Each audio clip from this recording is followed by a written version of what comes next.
Hello viewers, আসসালামু আলাইকুম। আশা করি সকলে ভালো আছে। তোমাদের দোয়ায় আমরাও ভালো আছি। আমি আর আমার ওয়াইফ হাঁটতে হাঁটতে চলে যাচ্ছি সরিষা ক্ষেতের ছবি তোলার জন্য। এখানে আমার ছোট ভাই আমাদেরকে দেখে মুচকি মুচকি হাসি দিতেছে। সে তো লজ্জায় মরেই যাচ্ছে। আরে কি লজ্জা! এখানে আমার বড় বোন আর আমার ওয়াইফ আর আমার ছোট ভাই হাঁটতে হাঁটতে চলে যাচ্ছি সরিষা ক্ষেতে।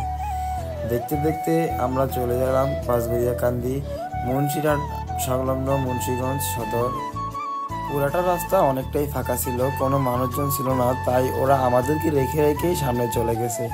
তো আমরা হাঁটতে হাঁটতে আবার তাদের সামনে চলে গেলাম। সে তো পুরাই খুশি।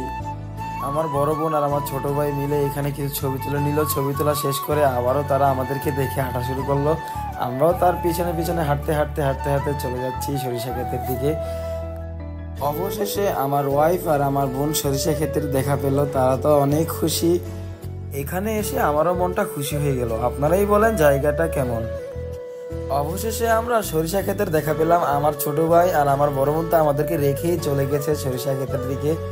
আমি আর আমার ওয়াইফ সামনে যেতেই দেখি কিছু ছোট ছোট বাচ্চারা মাছ ধরতেছে। আমার মাছ ধরা দেখতে ভালোই লাগে। আপনাদের কেমন লাগে কমেন্ট বক্সে বলে যাবেন।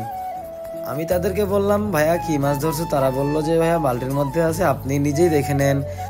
সাদিয়া তো দূর থেকে দেখতেছে যে কিভাবে ছোটরা মাছ ধরতেছে।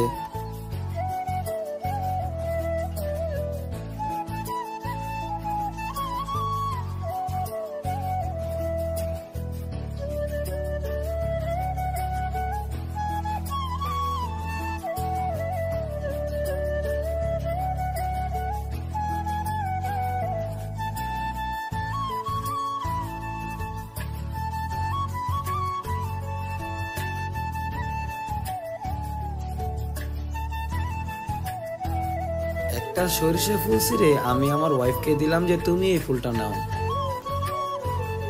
এইদিকে আমার ছোট ভাই আর আমার বড় বোন ভিডিও করা নিয়ে ব্যস্ত, আর আমি তো প্রকৃতি দেখা নিয়ে ব্যস্ত। প্রকৃতিটা এতটাই সুন্দর ছিল যা বলার বাহিরে। আপনারা এই কমেন্ট বক্সে বলেন যে কেমন ছিল। আসলে গ্রামে না আসলে গ্রামের মজাটাই বোঝা যায় না। গ্রামে থাকা যে কি শান্তি সেটা গ্রামের মানুষরাই বুঝতে পারে।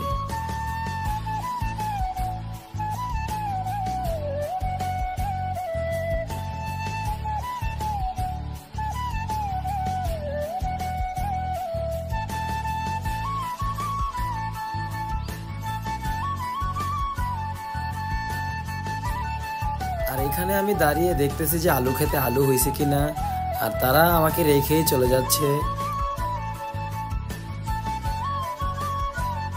মুন্সিগঞ্জে এসে আমরা আলু খেতে দেখতে পেলাম, যা মুন্সিগঞ্জের আলু সারা বাংলাদেশের জন্য বিখ্যাত।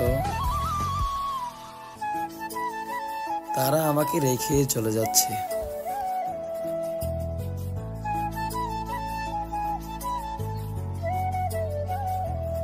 আমি এখানে সাদিয়াকে ভিডিও করার জন্য নিচে নেমে তাকে একটা ভিডিও করতে গেছিলাম। আর এদিকে আমার বড় বোন আর ছোট ভাই বলতেছে এদিকে নাকি সাপ দেখা গেছে, তার ভয়ে আমি চলে গেলাম উপরে। আজকের ভিডিও এই পর্যন্তই। ভুল হলে ক্ষমার দৃষ্টিতে দেখবেন।